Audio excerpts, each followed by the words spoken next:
राम राम जी, सभी भाई बहनों को राम राम। मैं हूं बाबा रामदास और आप देख रहे हैं स्लो जिंदगी और बाबा की खरी खोटी। बाबा की खरी खोटी पे स्ट्राइक चल रही है। स्ट्राइक तो ख़त्म हो गई है, परंतु जो पॉलिसीज़ हैं उसमें भैया कि कुछ भी बोल नहीं सकते। पता नहीं किस बात पे पॉलिटिकल कोई बात बोली नहीं कि तुरंत तीसरी स्ट्राइक माने चैनल ख़त्म। इसलिए उस पर एक तरह से हमारे जैसे लोगों को, राष्ट्रवादियों को कुछ भी बोलने पर यूट्यूब ने प्रतिबंध लगा दिया है। मेरे जैसे और 100 चैनल्स हैं जिन पे इस प्रकार की स्ट्राइक्स आ रही हैं। आज ही एक खबर आई कि साहब एक लड़के ने 90 दिन वाला जो उनकी अवधि होती है, 90 दिन में अगर 3 स्ट्राइक आए तो चैनल उड़ जाता है। उसकी जब 2 स्ट्राइक हो गई तो उसने 90 दिन के लिए चैनल ही बंद कर दिया, जैसे हमने बंद कर रखा है। तो पता चला साहब कि जैसे ही 90 दिन की अवधि पूरी, उसको लगा अब तो खतरा टल गया, उसने दोबारा वीडियो बनाना शुरू किया, फिर स्ट्राइक आ गई। कहने का 90 दिन वाला फिर वो चालू। और अब मतलब कहने का मतलब यूट्यूब हमको, राष्ट्रवादियों को वीडियो नहीं बनाने देगा।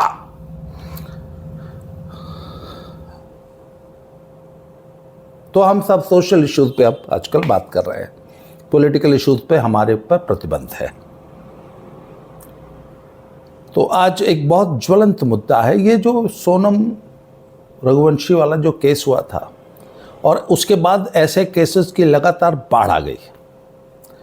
तो मेरे एक मित्र ने कहा कि नहीं, ऐसी बात नहीं, ऐसी घटनाएं पहले भी होती थी, पर अब चूंकि सोशल मीडिया, पहले मीडिया क्या था, मेन स्ट्रीम मीडिया था। पूरे देश में गिने चुने 2, 4, 10, 20 अखबार थे। एक प्रदेश में 4, 6 अखबार होते थे, 2, 4 न्यूज चैनल्स होते थे, यही होता था। और मीडिया के नाम पे था क्या? आज क्या है कि घर घर मीडिया है। एक घर में 8 मीडिया चैनल हैं। मेरे पास फोन है, मैं मीडिया मालिक हूं। मैं कुछ भी बोल के, लिख के डाल दूंगा सोशल मीडिया पे। तो अब क्या है कि छोटी छोटी घटनाएं भी प्रकाशित हो रही हैं, लोगों को पता चल रहा है। इसलिए हमको लगता है कि ऐसी चीज़ों की बाढ़ आ गई। ठीक है, ये बिल्कुल सही तर्क है। परंतु पुराना ज़माना ऐसा नहीं था कि शादी के 2 घंटे बाद लड़की तलाक मांगने लगे। जी हाँ, अभी लेटेस्ट एक घटना हुई है। विदा होके आई हैं मैडम जी सुबह 9 बजे और 11 बजे तलाक मांग लिया दिन में कि मैं तो किसी और से शादी करूंगी, मुझे तलाक दे दो। और भी ऐसे बहुत सारे केसेस आ रहे हैं। औरतों ने गैंग बना लिया, एलिमनी को धंधा बना लिया।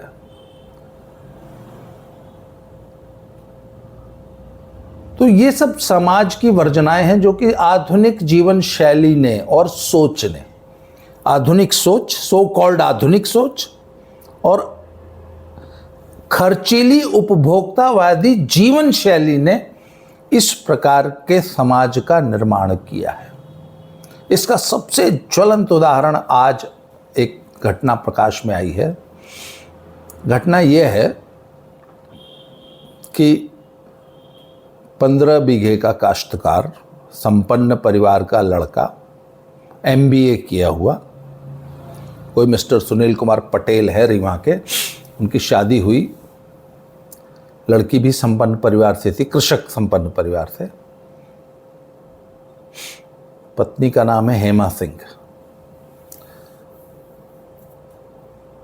तो सब सपने बड़े बड़े हैं, काम धंधा करना नहीं है, मेहनत करनी नहीं है, वाइट कॉलर जॉब चाहिए, सम्मानित जॉब चाहिए, अनुभव कोई है नहीं, जीवन शैली बहुत खर्चीली है। रोजाना जो है पिज्जा मंगा के खाना है, दाल चावल खाने में, दाल चावल बनाने में मैं क्यों बनाऊं, तुम बराबर बनाओ मेरे साथ। मैं क्यों सास का खाना बनाऊं, मैं क्यों परिवार को पालूं, मैं क्यों बच्चे पैदा करूं। बच्चा रात को जगाता है, मैं क्यों जागूं। मैंने पूरे परिवार का ठेका लिया है। ये जो सोच है, खर्चीली जीवन शैली। घर का जरूरी बेसिक काम करने के लिए भी मेड चाहिए, मेड फुल टाइम चाहिए। एक गिलास अपने हाथ से पानी भी नहीं लेके पीना है। तो ऐसी खर्चीली जीवन शैली, भैया पैसा चाहिए, कमाई चाहिए ना, कमाई है नहीं। तो श्रीमान जी और दोनों धर्म पत्नी जी ने मिलके 35 लाख रुपए का कर्जा लेके ब्यूटी पार्लर शुरू किया। 35 लाख रुपए का ब्यूटी पार्लर बनाइए तो निश्चित रूप से हाई एंड ब्यूटी पार्लर है। 35 लाख में तो छोटा मोटा पार्लर नहीं, वो तो बड़ा वाला जो पार्लर होता है वो बनता है। एक समाज विज्ञानी ने कहा है कि दुनिया के जितने बिजनेसेस हैं उसमें से 90% पहले 1 साल में बंद हो जाते हैं। मैं हमेशा अपने बच्चों से कहता हूं कि 1 करोड़ रुपया लगा के भी, 1 करोड़ रुपए की इन्वेस्टमेंट करके भी लाख रुपया महीना कमा लोगे, इसकी कोई गारंटी नहीं है। और जो सीधे हमारे आपके घरों के बच्चे कहते हैं ना कि पापा हमारे पे हम बिजनेस करेंगे, हमको 1 करोड़ रुपया दे दो। मैंने कहा बेटा 1 करोड़ रुपया लगा के बिजनेस नहीं होते। बिजनेस उनके कामयाब होते हैं जिन्होंने उसमें, अगर आपको ट्रक ट्रांसपोर्ट कंपनी बनानी है तो उसकी सबसे अच्छा तरीका है कि सबसे पहले किसी ड्राइवर के खलासी बन के, हेल्पर बन के 2-4 साल ट्रक पे रहो, ड्राइवरी करो, फिर तुम्हें समझ में आएगा कि इस बिजनेस की नस नस क्या है, तब शायद कामयाब हो जाओगे।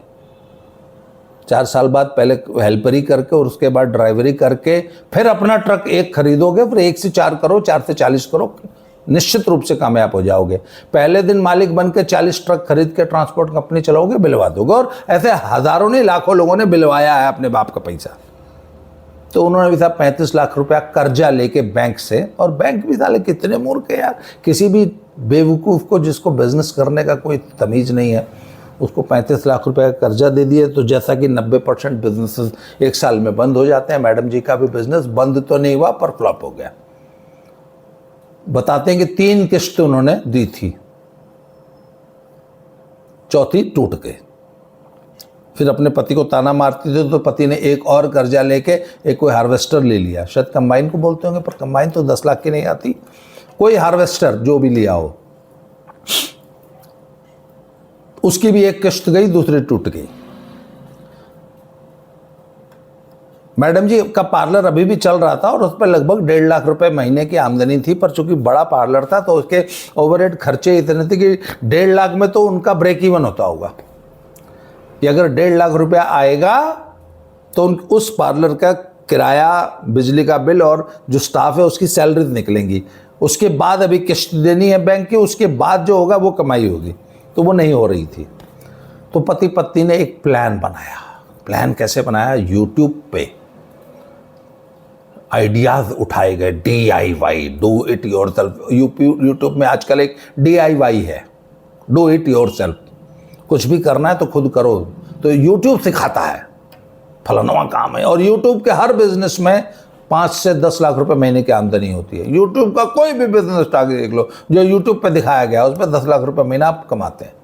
बकरी पालन, भेड़ पालन, हाई पालन, हाउ पालन, मछली पालन, खुम्बी उगा लो, मशरूम उगा लो, बेर कर लो, केला कर लो, कुछ भी 10 लाख रुपए महीना कमाता है यूट्यूबर।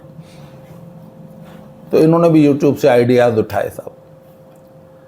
फिर 2-2.5 करोड़ का बीमा कराया और उस बीमा के पैसे के लिए अपनी कदकाठी से मिलते जुलते एक शराबी को ढूंढा। और ये आइडिया का कोई क्रुप नाम की फिल्म है, कोई साउथ इंडियन। ऐसा जो आदमी साउथ इंडियन सिनेमा देखता है, भगवान उसका भला करे, उसको सुखी रखे जीवन भर। तो इन्होंने सब क्रुप फिल्म से जो है वो आइडिया चुराया और अपने जैसी कदकाठी के एक व्यक्ति को अपनी गाड़ी में ले जाकर फूंक दिया कि हम 2.5 करोड़ का बीमा ले लेंगे और उसके बाद सारे कर्जे उतर जाएंगे और हम सुखपूर्वक रहेंगे। इन्होंने उससे आइडिया ले लिया, उसको एग्जीक्यूट कर दिया। इनकी गाड़ी में एक व्यक्ति मृत पाया गया फिर अंत में। पर इन्होंने आइडियाज़ तो ले लिए, पर पढ़ा लिखा अनपढ़ भी ऐसा ही होता है। MBA किए इस बंदे ने। इसको इतनी बेसिक जानकारी भी नहीं थी कि पुलिस की कार्यशैली क्या होती है या बीमा कंपनी की कार्यशैली क्या होती है।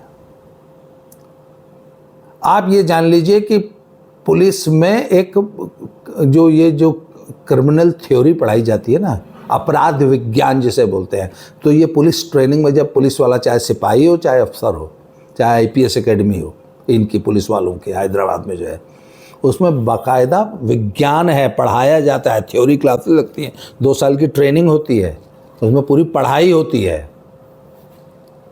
पुलिस में यही नहीं कि बस सड़क पर डंडा पीट के 10 रुपया ट्रक वाले से वसूल लिया, इस यही पुलिसिंग नहीं होती है। पुलिसिंग एक विज्ञान है।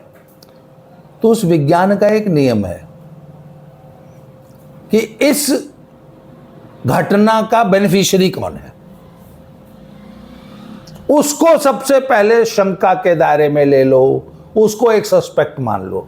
सामान्य नेचुरल घटना अगर है तो मरने वाले से क्या किसी को लाभ हो रहा है, पुलिस सबसे पहले ये देखती है। और जो सबसे पहले व्यक्ति किसी भी घटना में सस्पेक्ट होता है वो पति या पत्नी होता है, उसके बाद इमीडिएट फैमिली आती है। तो यदि पति मरा है तो पत्नी को सबसे पहले रडार पे ले लो। अगर किसी प्रतिष्ठान में कोई घटना हुई है तो उसके कर्मचारियों को रडार पे ले लो। सबसे पहले मालिक को ही ले लो। मालिक के यहां लूट हो गई, सबसे पहला सस्पेक्ट मालिक है। खुद तो नहीं अपने यहां लूट करा ली, डकैती करा ली, सैकड़ों केसेस आपने सुने होंगे। अच्छा, ऐसे जो मूर्ख होते हैं ना सुनील कुमार पटेल, ये अखबार भी नहीं पढ़ते, इनको पता ही नहीं दुनिया में चल क्या रहा है। इनको ये पता ही नहीं कि अगर इस तरह किसी की बुरी तरह न पहचानने योग्य डेड बॉडी अगर जली हुई कार में मिलेगी तो उसका डीएनए टेस्ट भी होगा। बीमा कंपनी जिसने आपको 2.5 करोड़ रुपया देना है यार, जिसको आपने प्रीमियम दिया है 5 या 10 हजार रुपया, 15,000 रुपया प्रीमियम दिया आपने, और अब उसको आपको 2.5 करोड़ रुपए देना, तो बाप का माल ऐसे ही पकड़ा देगी कि आपको 2.5 करोड़ रुपए। पूरी जांच करेगी साहब। बीमा कंपनियों के पास पूरी इन्वेस्टिगेशन टीम्स होती हैं, बड़े बड़े इन्वेस्टिगेटर्स होते हैं, जासूस होते हैं, प्राइवेट वो जैसे फिल्मों में जो जासूस दिखाते हैं ना, जिसके 2 रिवॉल्वर इधर टंगी होती है, 2 सुंदर सुंदर लड़कियां ऐसी होती हैं, ऐसे तो नहीं होते, पर बाकायदा प्राइवेट जासूस होते हैं। वो बीमा कंपनी है, billions and billions of dollars का उनका कारोबार है पूरी दुनिया में। आजकल वो प्राइवेट बीमा कंपनियां रहेगी छोटी छोटी। अब तो बजाज का अलियांस के साथ टाई अप है, भारती का एक्सा के साथ। एक्सा एक वर्ल्ड की सबसे बड़ी बीमा कंपनी है, बाप का माल नहीं है। कोई सेठ जी नहीं है अपने घर के बेसमेंट से बीमा कंपनी चला रहे हैं, जी नहीं। और बीमा कंपनियों को 300 साल का अनुभव है। ऐसे ही नहीं वो बीमा का क्लेम दे देगी, बाल की खाल उतारते हैं क्लेम देने से पहले। तो सबसे पहले डीएनए टेस्ट कराएंगे आपका कि जो मरा है वो सचमुच वही था।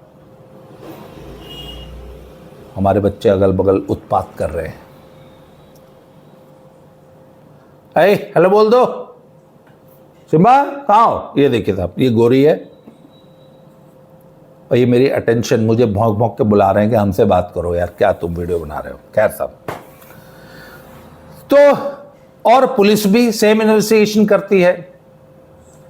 तो पुलिस ने पता लगा अच्छा बीमा भी है, ओके, बेनिफिशियरी कौन है? पत्नी देवी। पत्नी जी जीवित है, पति मर गया, तो कहीं पत्नी ने ही तो नहीं मार दिया, ये भी तो सोचेंगे। ऐसे में तो चलो, इन्होंने तो उस शराबी को पकड़ के उसको जो है अपनी कार में फूंक दिया था। 2.5 करोड़ रुपए के लिए पत्नी भी तो अपने पति का कर सकती है कि इससे पैंडा छूट जाएगा निकम्मे आदमी से, 2.5 करोड़ रुपए में मैं ऐश करूंगी। तो इस केस में क्या हुआ था? सबसे पहले तो जो सो कॉल्ड सुनील कुमार पटेल, जिसका बीमा था, जिसका मरना बताया गया था उस गाड़ी में, उसके पिता को बुला के उसका डीएनए सैंपल लिया गया। और फिर आजकल क्या है, वो गॉडफादर फिल्म में दिखाया कि जो डॉन कॉर्लियोने है, कॉर्लियोन, वो फ़ोन पे बात नहीं करता, फ़ोन इस्तेमाल नहीं करता। खैर वो 1940 की स्टोरी है। उस ज़माने में कोई आदमी फ़ोन पे बात नहीं करता था तो समझ में आती थी। आज के ज़माने में तो आपके पास पग पग पे फ़ोन है, और यदि आपके पास फ़ोन है तो समझ लीजिए आपका एक एक गतिविधि, क्रियाकलाप, कच्चा चिट्ठा, आप किस क्षण कहाँ थे, ये पुलिस 1 सेकंड में पता लगा लेगी। ऐसी टेक्नोलॉजी पुलिस के पास है। सर्विलांस की। इसके अलावा आजकल चप्पे चप्पे पे सीसीटीवी है, तो पुलिस ने सीसीटीवी खंगाल लिए। इस जगह से ये गाड़ी जाती हुई दिख रही है और वहाँ पे 1.5 घंटे बाद पहुँची है और दूरी है सिर्फ 5 मिनट की, तो 1.5 घंटा कहाँ रही। पुलिस इसका इन्वेस्टिगेशन कर रही है। फिर पुलिस ने 4 लोगों से पूछताछ की तो पता लगा जो दिन सुनील कुमार पटेल जब गया था घर से तो उसके साथ एक आदमी और था। बस बात खत्म। पुलिस ने पत्नी को उठाया, 2 पड़ाका मारा, पत्नी ने सब बता दिया। ये भी है, पुलिस जानती है। जो हार्डकोर क्रिमिनल नहीं है, जिसने जिंदगी में पहली बार क्राइम किया, वो भी सिनेमा देख के जो क्राइम प्लान कर रहा है, वो 2 पड़ाका में सब बता देगा, बता दिया। अच्छा, इनको लगता है ये सोनम रघुवंशी से लेकर आज तक जितने भी केसेस आए हैं, पिछले 1 महीने में 20 में पढ़ चुका हूं, बहुओं ने मारना, ये वो जितने भी केसेस हैं, उसमें ये इस बात को तो प्लान करके चलते ही नहीं कि कल को मैं पकड़ा भी जाऊंगा। मेरा सीडीआर निकाल लेगी पुलिस, मेरा डीएनए टेस्ट हो जाएगा, मैं दुनिया भर में मेरी सीसीटीवी निकल आएंगी। अच्छा, ये जो है छुपा हुआ था वहां पे, एक दूसरे के फोन से लेके अपनी पत्नी के एक दूसरे नंबर पे कॉल कर रहा था। पुलिस को ये इतना बेवकूफ समझते हैं। बनारस का एक केस बताता हूं। बनारस में एक सर्राफ ज्वेलर के यहां लूट की घटना हुई। तो आज से करीब 5-7 साल पुरानी बात है। बनारस के एक ज्वेलर के यहाँ लूट की घटना हुई, पता नहीं चल रहा था। तो मैंने कहा पुलिस सबसे पहले मालिक समेत सबके फ़ोन को उन्होंने सर्विलांस पे डाल दिया। तो उस दुकान का जो मुंशी था, उसका फ़ोन भी सर्विलांस पे था, उसको भी पूरा वो ट्रैक कर रहे थे। 6, 7, 8, 10 दिन बीत गए, कुछ नहीं हुआ। तो सर्विलांस पे उन्होंने डाल रखा था, सबके फ़ोन पुलिस सुन रही थी। तो 10 दिन बाद वो जो मुंशी जी थे, उन्होंने बनारस से शिवगंगा ट्रेन पकड़ी दिल्ली जाने के लिए। तो 2 पुलिस वाले उसके साथ साथ उसी ट्रेन में दूसरे डब्बे में सवार हो गए। तो जब ट्रेन कानपुर से आगे पहुंची, तब मुंशी जी ने, उस दुकान के जो मुनीम थे, उन्होंने फ़ोन लगाया लुटेरों को, क्योंकि मुखबिरी मुनीम जी ने ही की थी। और कानपुर के आगे पहुंच के उन्होंने फ़ोन करना शुरू किया। पुलिस तो साथ ही बगल वाले डब्बे में ही बैठी थी, प्लेन क्लोथ्स में। उनको क्लियर हो गया कि हाँ मुनीम जी हैं, और अलीगढ़ में उनको उतार लिया। ये एकदम सच्ची घटना है। पुलिस कैसे, मैं आपको एक बहुत बड़ा मजेदार केस बताता हूँ। आज से बहुत साल पहले श्रृंगार सिनेमा पे एक आतंकवादी घटना हुई थी, बम ब्लास्ट हुआ था लुधियाना में। तो उसका जो परपेट्रेटर था, वो उसके पीछे पुलिस बहुत दिनों से उसको ढूंढ रही थी, मिल नहीं रहा था। फिर उसके एक फ़ोन का पता लग गया। पुलिस ने लोकेशन पता लगाई, तो लोकेशन यूपी बिहार के बॉर्डर के किसी रोड की आई। अब आगे सुनिए। और लोकेशन में वो व्यक्ति चल रहा था, मतलब एक जगह से नहीं आ रही थी लोकेशन। अभी यहाँ लोकेशन आई है, तो 10 मिनट बाद देखा तो नए टावर की लोकेशन है। तो उन्होंने कहा था ये इस नेशनल हाईवे पे चल रहा है।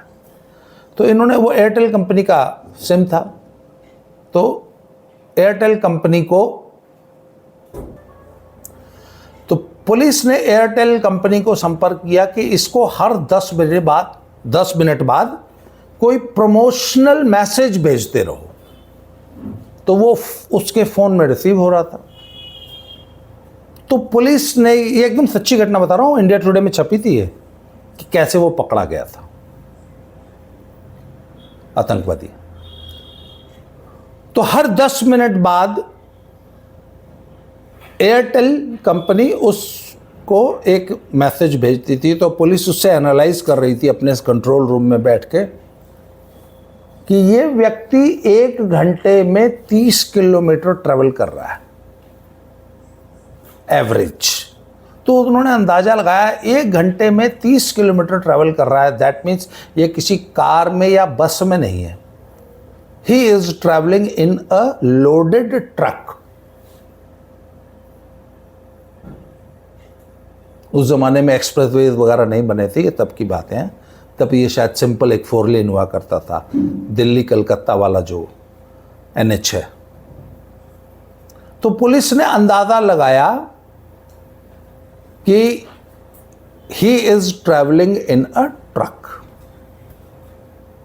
पंजाबी बंदा था, किसी पंजाबी के ट्रक पे लिफ्ट लेके या जैसे भी, या छुपा हुआ था ना 2-3 महीने से, तो वो ट्रैवल कर रहा था। तो उन्होंने अंदाज़ा लगा लिया कि इस लोकेशन पे इस वक्त है, तो अब से 1 घंटे बाद लगभग 30 किलोमीटर आगे पहुंचेगा।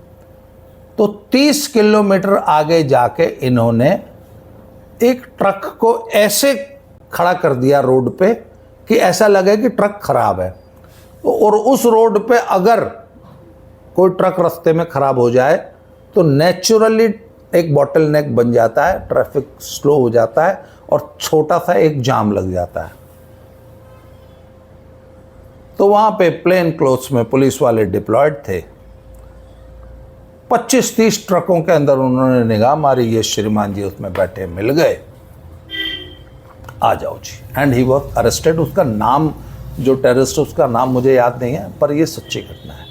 कहने का मतलब भैया, पुलिस की जो मॉडर्न इन्वेस्टिगेशन है वो बहुत हाई क्लास हो चुकी है। अब तो फोरेंसिक पूरा एक एक चीज़ की जांच होती है। अब जो कोर्ट में एविडेंस भी, जितने भी डिजिटल एविडेंस हैं, सारे कोर्ट में द प्रूफ मान्य है। CDR एक एविडेंस है, CCTV की फुटेज एक एविडेंस है। सिर्फ इतना करना होता है कि ओरिजिनल है, उसमें कोई छेड़छाड़ नहीं की गई है, इसकी एक फोरेंसिक लैब से सर्टिफिकेट लेना पड़ता है। तो ये जितने लोग सिनेमा देख के या YouTube देख के या सस्ते घटिया जासूसी उपन्यास पढ़ के जो योजनाएं बनाते हैं ना कि ऐसा कर देंगे तो 2.5 करोड़ रुपया मिल जाएगा, फिर सारी ज़िंदगी ऐश करेंगे। आज सुनील कुमार पटेल और उनकी पत्नी हेमा जी जेल में है, सारी ज़िंदगी जेल में बीतेगी। और इस मर्डर की योजना उन्होंने 1 साल में बनाई है। बहुत वेल प्लान्ड मर्डर है, गुस्से में आके, आवेश में आके, इमोशनल उसमें मर्डर नहीं किया गया है। प्रोसिक्यूशन जो है कम से कम फांसी की सज़ा मांगेगा। और ये रेयरेस्ट ऑफ रेयर केस इसलिए माना जाता है कि आपने योजनाबद्ध तरीके से एक व्यक्ति की जान ली, सिर्फ अपना कर्जा उतारने के लिए और अय्याशी भरा जीवन जीने के लिए। भैया, अपनी लाइफस्टाइल को अगर थोड़ा सा प्रैक्टिकल कर लेते कि भैया आमदनी नहीं है तो सामान्य आदमी की तरह जी लो यार। ज़रूरी है रोज़ क्या नाम, कौन सी है वो जो घर पे खाना पहुंचाती है, पता नहीं क्या नाम भूल गया, देखो, उससे मंगा के रोज़ पिज्ज़ा खाना ज़रूरी है? भैया दाल रोटी खा लो यार। अरे नहीं है, मत AC चलाओ यार, पंखे में रह लो। जेल से तो बेहतर हो। समाज में लोग क्या कहेंगे, समाज में बेइज्जती ना हो जाए, इसके लिए जो हर बर्थडे पार्टी पे नई साड़ी पहनती हो, अपने आप को बड़ा आदमी दिखाना है, अमीर आदमी दिखाना है। अब तो जेल में बंद हो, अब समाज के आगे पोल खुल गई कि नहीं खुल गई? और आप यदि समझते हैं कि आज आप एक अपराध करके, क्राइम करके पुलिस को या सिस्टम को धोखा दे देंगे तो इस गलतफहमी में मत रहिए। 99.999% चांस ये है कि पुलिस आपको 2-4 दिनों के अंदर पकड़ लेगी। और आज तक जितने भी केसेस हो रहे हैं उसमें 1 लाख में एक ही केस, एक आध ऐसा होता है जहां पुलिस नहीं पकड़ पाती, नहीं तो सारे के सारे केसेस अब चुटकियों में सॉल्व कर रही है पुलिस, और विद एविडेंस। और इसमें सबसे बड़ा एविडेंस जो आपके खिलाफ देता है वो है आपका कॉल डिटेल, आपका फ़ोन और सीसीटीवी में आपकी इमेज, सीसीटीवी चारों तरफ चप्पे चप्पे में लगे हैं। आप क्राइम करने से पहले कहीं जा रहे हैं या वहाँ से निकल रहे हैं यार, अब हर आदमी के हाथ में मोबाइल है। कोई भी आपको क्या पता, कोई रील बना रही थी, उसमें आपकी फ़ोटो आ गई, आपकी गाड़ी जाती हुई दिखाई देगी। हर घर में हर दुकानदार ने अपने दुकान के सामने सीसीटीवी लगा रखा है। नेशनल हाईवेज़ पे सीसीटीवी लगे हैं, आपके जो टोल प्लाजा हैं सब पे सीसीटीवी। कहाँ से बच के जाओगे, कहाँ चलोगे? इसलिए क्राइम करके आप बच नहीं सकते, और क्राइम करके पैसा कमा के बड़ा आदमी बनना या सरवाइव करना, ये पॉलिसी नहीं चलेगी। सिर्फ एक पॉलिसी चलेगी, धरातल से जुड़ो, लाइफस्टाइल थोड़ा लो प्रोफाइल रखो, कम खर्चे में जी लो, इज्जत की ज़िंदगी तो जियोगे, मेहनत से कमाओगे, कम कमाओगे, धीरे धीरे कमाओगे, धीरे धीरे अमीर होगे, कम से कम जेल तो नहीं जाओगे। हेमा जी को बहुत अच्छे लाइफस्टाइल का बहुत शौक़ था, अब जेल में क्या शानदार लाइफस्टाइल होगा। वाह वाह वाह, क्या बात है। हेमा जी ने अपने पति को इनकरेज किया, रोज जीना आराम कर रखा था कि तू कुछ करता नहीं, तू कुछ करता नहीं, तू पैसे नहीं कमाता। उसने कहा जी सीधे 2.5 करोड़ कमाते हैं, चलो। हेमा जी पूरी प्लानिंग में शामिल थी। हेमा जी को बराबर का अपराधी माना है पुलिस ने। इसलिए ये आज के यूथ के लिए, आज की जनता के लिए, आज के समाज के लिए सबसे बड़ा है कि क्राइम करके शॉर्टकट में आप जिंदगी नहीं बिता सकते। मेहनत करके जियो, जमीन से जुड़े रहो। आज के लिए इस वीडियो में इतना है, अगले वीडियो में फिर से मिलते हैं। Thank you very much. जय श्री राम, हर हर महादेव।